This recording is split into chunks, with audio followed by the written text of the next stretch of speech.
Selamat berjumpa kembali dalam mata kuliah Pengantar Usaha Perjalanan Wisata. Kali ini kita akan lanjutkan pembahasan tentang road transport. Khususnya topik kali ini adalah pemanfaatan road transport atau motor transport di dalam pariwisata.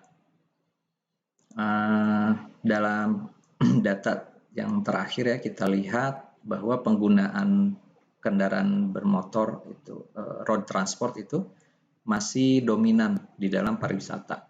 Nah, jadi ketika kita bicara pariwisata itu kebanyakan masih menggunakan road transport atau motor transport. Nah, ini kelebihan-kelebihannya ya, kenapa orang masih senang menggunakan motor transport atau road transport. Yang pertama karena kita bisa mengendalikan secara leluasa rute yang ingin kita tempuh. Nah, jadi tidak tergantung pada rute tertentu.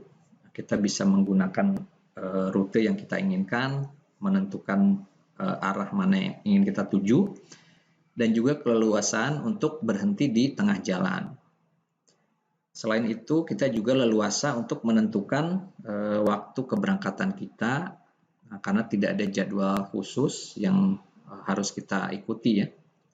Kapanpun ingin berangkat itu bisa. Lalu kemampuannya untuk membawa barang-barang yang kita butuhkan di perjalanan. Jadi kita misalnya ingin membawa pakaian ganti atau ingin membawa makanan, itu lebih mudah ya di dalam motor transport ini. Kemudian biaya untuk travelingnya, kalau 3 sampai 4 orang gitu ya, atau sampai 6 orang itu lebih rendah biayanya. Kemudian keleluasaan ketika mencapai destinasi yang kita tuju. Nah, di sana kita bisa langsung menggunakan kendaraan kita untuk berkeliling di destinasinya.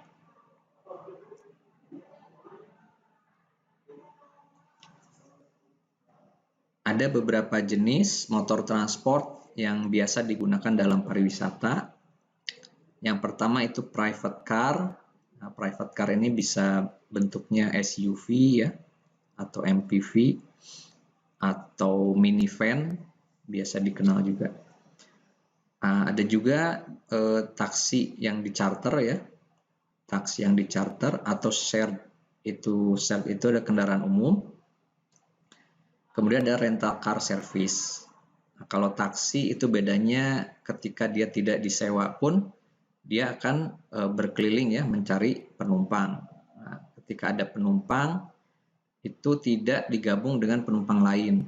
Nah, jadi dicarter khusus untuk penumpang tersebut. Kalau shared itu dia biasanya sudah punya rute yang dijalani. Itu ketika kita menyewa kendaraan tersebut, itu kita berbagi dengan penumpang lain ya. Kita hanya membayar per tempat duduk. Kalau rental car itu bedanya adalah dia tidak beroperasi kecuali ketika ada yang menyewanya gitu ya. Kemudian bis itu ada yang jenisnya intercity service atau line bus. Ini adalah bis yang sudah mempunyai trayek atau mempunyai rute layanan tertentu antar kota. Biasanya antar kota di dalam provinsi atau antar kota antar provinsi. Kemudian charter bus ini sebetulnya seperti rental car ya. Nah, jadi dia tidak berkeliling mencari penumpang, tetapi dia akan beroperasi ketika ada yang menyewa. Mungkin lebih tepat istilahnya rental bus ya. Kemudian touring bus atau sightseeing bus ini dia memiliki trayek untuk berkeliling di dalam kota, melewati atau melintasi tempat-tempat yang menarik atau tempat-tempat daya tarik wisata. Kalau di Bandung itu ada contohnya Bandung Tour on the Bus. Nah, jadi kita tinggal bayar tiket satu tempat duduk saja, nanti bergabung ya dengan wisatawan lain. Nah, jadi si Bandung Tour on the Bus ini sudah punya rute keliling kota Bandung dengan pemandu wisatanya. Lalu ada juga luggage van, ini di dalam pariwisata biasa digunakan untuk wisatawan rombongan atau grup yang mana barang-barang bawaannya itu dibawa secara terpisah. Tujuannya agar ketika duduk di dalam bis mereka lebih nyaman, tidak terganggu oleh barang-barangnya. Untuk tarif ini berbeda-beda ya setiap kendaraan yang kita gunakan. Nah, antara lain apa sih faktor yang membedakan tarif? Yang pertama itu number of seating capacity atau jumlah kapasitas tempat duduk. Umumnya semakin banyak tempat duduk atau kapasitas tempat duduknya semakin besar, harga sewanya semakin tinggi. Kemudian miles per gallon atau kilometer per liter fuel consumption itu keiritan dari kendaraan tersebut. Nah, mungkin saja semakin irit, semakin tinggi ya biaya sewanya. Kemudian mesinnya atau engine, ada juga yang dilihat dari kebaruannya ya, kebaruan mesin. Semakin baru mesinnya itu tarifnya lebih tinggi dibanding yang mesinnya sudah tua ya atau sudah lama. Atau yang mesinnya lebih besar itu tentunya lebih mahal sewanya ya daripada mesinnya yang berkapasitas kecil. Lalu dari transmisi atau roda giginya atau gearnya ada yang matic, ada yang manual. Terkadang yang matic tuh lebih mahal ya sewanya.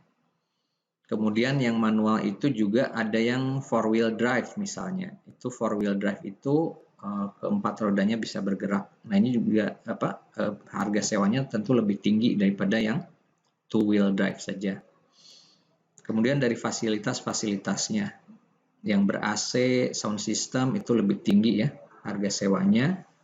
Apalagi yang lengkap dengan ada toilet, lavatory itu toilet, ada wifi. Kemudian yang ada layanan makan minumnya ketika di atas kendaraan itu tentunya lebih tinggi harga sewanya. Selain itu ada juga layanan penyewaan mobil. Jadi wisatawan juga bisa menyewa mobil sendiri itu untuk beberapa tujuan tertentu. Nah, antara lain yaitu ketika terbang ke satu kota dan memerlukan kunjungan ke beberapa tempat yang berbeda di kota itu. Itu lebih mudah kalau menyewa mobil sendiri. Atau yang ingin berwisata ke tempat yang sulit dijangkau oleh kendaraan umum. Itu akan lebih mudah untuk menyewa kendaraan sendiri. Kelebihannya dengan menyewa mobil sendiri tentu kita lebih fleksibel dalam menentukan itinerary kita, rute kita, dan juga bisa mencapai hampir ke semua tempat yang ingin kita tuju. Lalu kita juga leluasa membawa barang-barang bawaan kita seperti pakaian ganti atau makanan ya di dalam mobil yang kita sewa.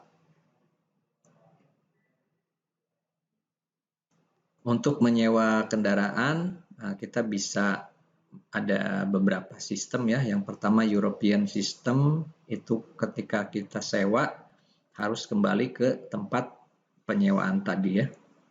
Kalau American System itu ketika kita sewa bisa dikembalikan di mana saja mobil itu kita tinggalkan. Tentunya ada biaya pengambilan ya.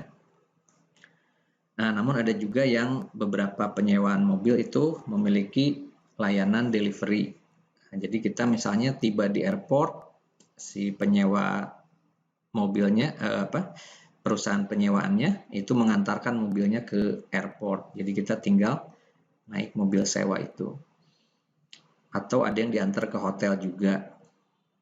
Itu tinggal dikembalikan di hotel lagi misalnya.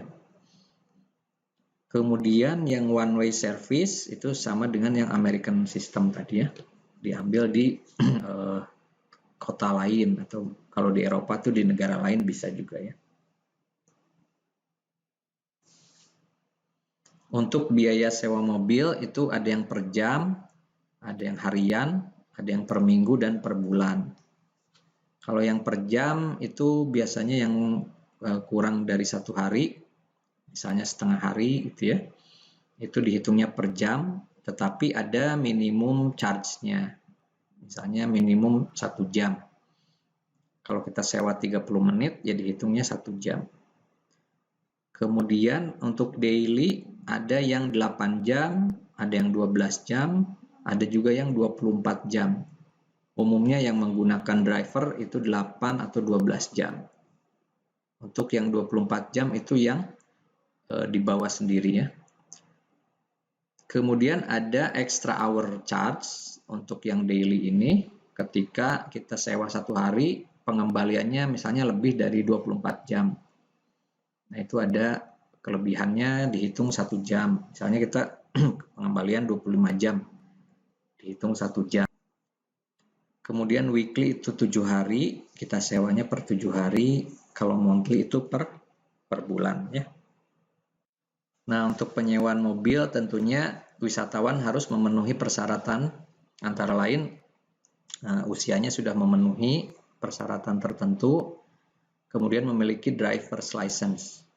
Untuk wisatawan asing harus memiliki International Driver's License atau SIM internasional, kemudian bisa dipercaya dan memiliki tanggung jawab.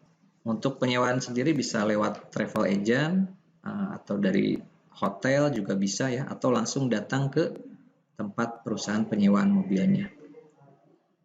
Nah, demikian untuk beberapa jenis kendaraan di dalam pariwisata yang bisa digunakan ya. Tadi ada bis pariwisata yang bisa disewa. Nah, itu kita lihat nanti di video berikut ada beberapa tipe bis ya. Kemudian bisa juga minivan, atau juga kita bisa charter taksi, atau bisa menyewa kendaraan sendiri. Terima kasih sudah menyimak, sampai bertemu di video berikutnya.